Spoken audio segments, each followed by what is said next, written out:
Mzigo unaanza kwa kumuonesha huyu mwanadada jina lake anaitwa Haika, na hii ni ndoto anayoiota. Ni ndoto nzuri sana. Yupo ndani ya nyumba na anamuona mshikaji mmoja hivi, wakaanza kupeana ngozi. Hii ni ndoto, lakini cha kushangaza kwenye uhalisia, vifungo vya nguo ya Haika vinaanza kufunguka na tunaona kiumbe wa ajabu yupo juu ya kifua cha Haika akiendelea kukamua taratibu. Haika yeye hajui chochote. Anachojua yeye, ile ilikuwa ndoto tu, lakini kumbe huo ndio uhalisia. Ni majira ya saa 10 usiku, mlango wa nyumbani kwa Haika unagongwa. Haika anaamka na anaonekana mwenye furaha sana kutokana na ndoto ambayo ameiota. Kisha mwanadada anaamka na kwenda kufungua mlango. Anaingia Hario, mume wa Haika, na hapa ametoka kazini. Jamaa ni mlinzi na amekuwa akipiga sana shifti za usiku. Jamaa akatundika koti lake, lakini ghafla tunaona mkono wa jini ukilidondosha chini. Haika akaja na kulitundika tena. Ni asubuhi, mwanadada Haika akiwa yuko kazini, lakini ni kama hayuko sawa, yani hana modi ya kazi. Na hii ni kutokana na migogoro kati yake na mumewe nyumbani. Kisa mumewe anarudi usiku kila siku, na hii inatokana na shifti za usiku na kazi yake ya ulinzi ambayo anaifanya. Rafiki yake Haika ambaye anaitwa Linda akagundua kuwa Haika hayupo sawa, akajaribu kukaa naye chini ili wazungumze. Haika anamweleza Linda namna mahusiano yao yalivyovurugika, hakuna anayemjali mwenzie wala kupendana tena. Linda akamshauri sana rafiki yake na kisha kumtaka awe mvumilivu katika ndoa. Hario na yeye anaonekana yupo kazini, na hapa kuna mzee anamshauri kuhusu maisha yake ya ndoa. Mchizi alimwelewa sana huyu mzee, na baadaye aliporudi nyumbani akashangaa sana kuona mabadiliko kwa mke wake, na hii ni kutokana na ushauri aliopewa na rafiki yake Linda. Walipokuwa wakipeana ngozi, ghafla katikati ya tendo taa zikazima na lile jini likawa limeungana nao. Baada ya shughuli, Haika alipolala akaanza kuota tena yupo katika lile jumba na anamuona yule mwanaume, na mchizi akampatia Haika zawadi ya ua. Kisha akamwambia Haika hataweza kutoka tena. Haika akaanza kupambana ili aweze kutoka kwenye hilo jengo. Akaamka kutoka ndotoni, lakini cha kushangaza, lile ua alilopewa katika ndoto analiona kitandani likiwa pembeni yake. Aliogopa sana, kwani hii haikuwa kawaida, lakini hakumshirikisha mtu yeyote, hata mume wake. Alikuta mumewe tayari ameshamwandalia breakfast, na mumewe akampa maneno mazuri akimwambia anamwahidi kuwa hatarudia tena makosa ambayo aliyafanya. Anataka waishi vizuri kwa upendo na amani pamoja na furaha. Lakini Haika anamwambia Hario kuwa leo atachelewa kurudi, kwani ataenda kumuona mdogo wake. Mwamba alikubali na akampeleka Haika kazini kwa siku ya leo. Siku hii Haika alikuwa na mudi sana ya kazi, lakini mwanadada akiwa bize na kazi, ghafla akaliona lile ua ambalo aliliota ndotoni, lakini kabla hajalichukua kuna mtu alichukua kabla yake, na ile kuinuka kumtazama akamwona ni yule jamaa ambaye huwa anamuota ndotoni. Alipoangalia kwenye kioo akaona jitu la ajabu sana. Haika akaogopa na kukimbilia bafuni, na huko akatapika. Linda anakuja na kumuuliza Haika ana shida gani, lakini Haika hakumjibu Linda, akaondoka zake. Lakini Linda akashangaa kuona Haika ametapika damu pamoja na minyoo. Haika anaonekana yuko na mdogo wake ambaye anaitwa Emma. Emma anamuelezea dada yake kuwa kaachana na mpenzi wake anayeitwa Dasta. Sababu ni kwamba mchezi yuko bize sana na kazi, na hata akimwambia amemmisi huwa wanagombana. Haika akampa ushauri mdogo wake ule ushauri alioambiwa na Linda, na kisha kumsisitiza wasiachane na Dasta, kwani wanaendana na wamekuwa katika mahusiano kwa muda mrefu sana.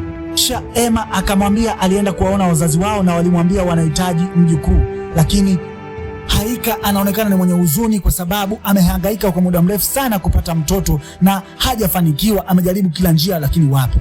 Tunatupa kazini kwa Hario, anashangaa kumwona mtu kama Haika. Akashangaa sana, kwani anajua Haika alienda kwa mdogo wake.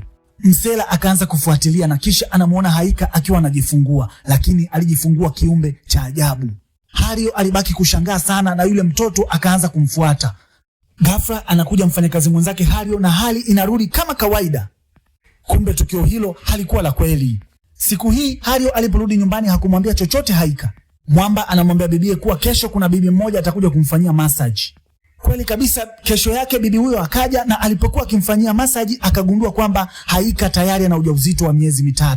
Haika alifurahia sana kusikia taarifa hiyo, lakini Hario hakufurahia. Alikuwa anajiuliza ujauzito huo umetoka wapi, kwani yeye na mkewe walikuwa na zaidi ya miezi 6 hawajalala kitanda kimoja. Hivyo anajiuliza ujauzito huo amepewa na nani. Haika yeye anafurahia tu kupata taarifa za ujauzito. Kesho yake akiwa kazini, Haika anawaambia wafanyakazi wenzake kuwa yeye ni mjamzito. Wote walifurahi sana, kwani walikuwa wakimwombea aweze kupata mtoto. Lakini kwa upande wa Linda, yeye alistaajabu sana, hasa akikumbuka jinsi rafiki yake alivyotapika damu pamoja na minyoo. Mwanadada ana mashaka sana, na hata alipomfuata Haika kwa ajili ya kuongea naye na kumweleza, Haika alimuona kuwa Linda kama rafiki yake anamuonea wivu na hajafurahishwa na kitendo cha yeye kupata ujauzito. Na hapa Hario anaonekana yupo kazini na yule mzee, na anamweleza kuwa ana mashaka sana na ujauzito wa mke wake, kwa maana yeye hajalala naye kwa miezi 6 na ujauzito huo una miezi 3. Mzee akamwambia siku inayofuata ashinde na Haika ili afanye utafiti na yeye atamsaidia kulinda shifti yake. Mchizi akakubali. Akiwa sehemu ya kupaki magari, akaanza kusikia sauti ya ajabu ya mtoto akilia. Ikabidi aanze kuifuatilia. Akamkuta mtoto wa ajabu sana, akaanza kukimbia, lakini ghafla kuna jitu likamfuata mbele yake likiwa limebeba mtoto. Hii inaashiria ujauzito wa Haika una uhusiano na hili jini. Aliporudi nyumbani, akaanza kukagua simu ya mke wake. Alikuwa na mashaka na Daniel ambaye ni mwamba aliyesoma na mke wake. Walikuwa na mazoea sana, hivyo alihisi kuwa Daniel ndiye aliyempatia ujauzito huo. Alipomuuliza Haika juu ya hili swala, mwanadada alikasirika sana na kumwambia kwamba kesho waende wakamuone daktari kwa ajili ya kufanya vipimo, hivyo watajua mwafaka wote juu ya kiumbe hicho. Kwa kupima DNA na jamaa akakubali. Walipoenda hospitali na kupiga ultrasound, cha kushangaza wanaambiwa kuwa Haika hakuwa na ujauzito, bali ana hali ya ujauzito wa uongo ambao huwa inawapata wanawake wenye matamanio ya kupata mtoto kwa muda mrefu na wakiwa bado hawajapata. Hali hiyo inampata mtu akiwa na dalili zote za ujauzito, lakini kiuhalisia tumboni panakuwa hakuna kitu. Haika alihuzunika sana na kesho yake akaenda kumweleza Linda. Linda akamwambia rafiki yake kuwa kuna kitu hakipo sawa, hivyo kama atakubali waende kumuona Ustadhi John kwa ajili ya kufanya maombi na dua. Haika akakubali na kisha wakaenda kumuona Ustadhi John. Lakini Ustadhi alipomuona Haika akajua tu kuna kitu hakipo sawa, kwani aliona kiumbe cha ajabu kimesimama nyuma ya Haika, hivyo akajua kabisa hiyo kesi si ndogo. Alipojieleza, Ustadhi akamwambia kuwa msichana ana jini ndani yake limemuingilia, lakini Haika alipoambiwa hivyo hakuamini, alijua ni uongo na akaamua kuondoka zake. Linda alimsindikiza paka nyumbani, na kipindi anarudi ghafla akakutana na paka. Alisimamisha pikipiki na kumchukua paka kisha kumweka sehemu salama. Akiwa anaondoka akahisi kabisa huyo paka anamfuata. Akarudi sehemu aliyomwacha na huko akaanza kusikia milio ya ajabu. Alipoanza kufuatilia, ghafla akaliona jini na hapo hapo jini hilo likammaliza. Sasa ili tukio lote Haika ameliona kwenye ndoto, hivyo ikabidi atoke nje kwenda kuhakikisha, na alipofika akakuta kweli rafiki yake Linda ameuawa na jini hilo. Haika alilia sana na mumewe akaja na kumbembeleza asilie. Kiwa hapa Hario anagundua kuwa tumbo la mkewe linazidi kuwa kubwa. Siku iliyofuata Haika anamuelezea mumewe juu ya ndoto ambazo huwa anaziota. Kisha anajilaumu sana kwa sababu Linda alifariki huku akitaka kumsaidia yeye. Hivyo hilo jini alikupendezwa na msaada wa Linda kwa Haika. Siku iliyofuata Hario pamoja na Emma wakaamua kumrudisha Haika kwa Ustadhi John. Ustadhi akawaambia jini lililomvaa Haika linaitwa Dazio na kazi yake ni kuharibu mahusiano ya watu, na mara nyingi huwa linawavaa wanawake na kufanya nao mapenzi. Ustadhi John akawapatia mistari ya Qur'ani ambayo inabidi wao wanaisoma kila siku, na hii itamsaidia Haika jini hili lisiweze kumrudia tena. Wakawa wamekubali na kufuata masharti, na baada ya wiki kadhaa maisha yao yakawa yamerudi ya furaha na amani kama ilivyokuwa mwanzo. Walicheza na kufurahia mahusiano yao. Siku moja wakiwa wametoka kupata dina, ndipo ambapo Hario alimpatia taarifa kuwa kampuni yao ina mpango wa kumuhamisha kutoka mkoa huo wanaoishi kwenda mkoa mwingine kwa ajili ya kazi, na huko atapandishwa cheo kabisa, atakuwa mtu wa kitengo cha juu. Kesho yake jamaa aliondoka.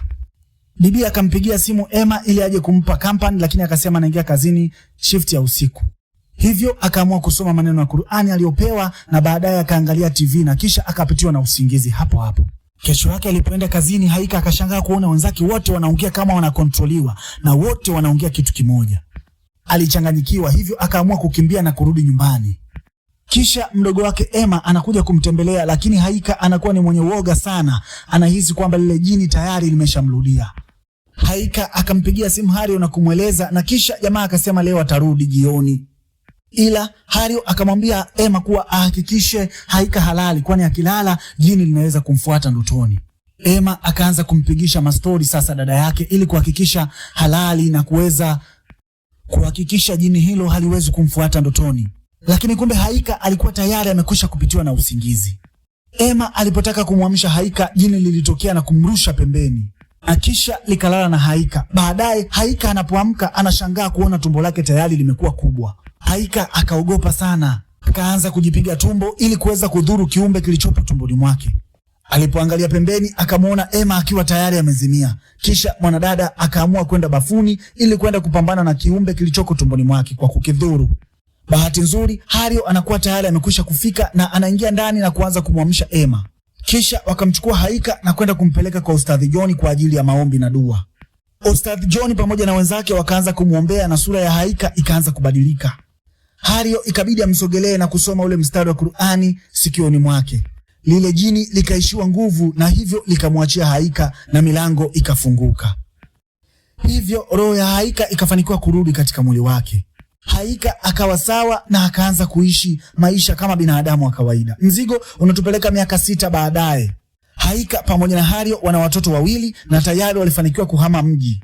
Na sasa wanaishi kwa furaha sana, na hapa ndipo mzigo wetu unapoishia. Ulikuwa na mimi naitwa Nyoni MC na hii ni Simulizi Library. Usisahau kusubscribe, kulike pamoja na kucomment ili uwe wa kwanza kupata video zetu pindi tu zinapowekwa hewani. Asanteni sana mpaka wakati mwingine.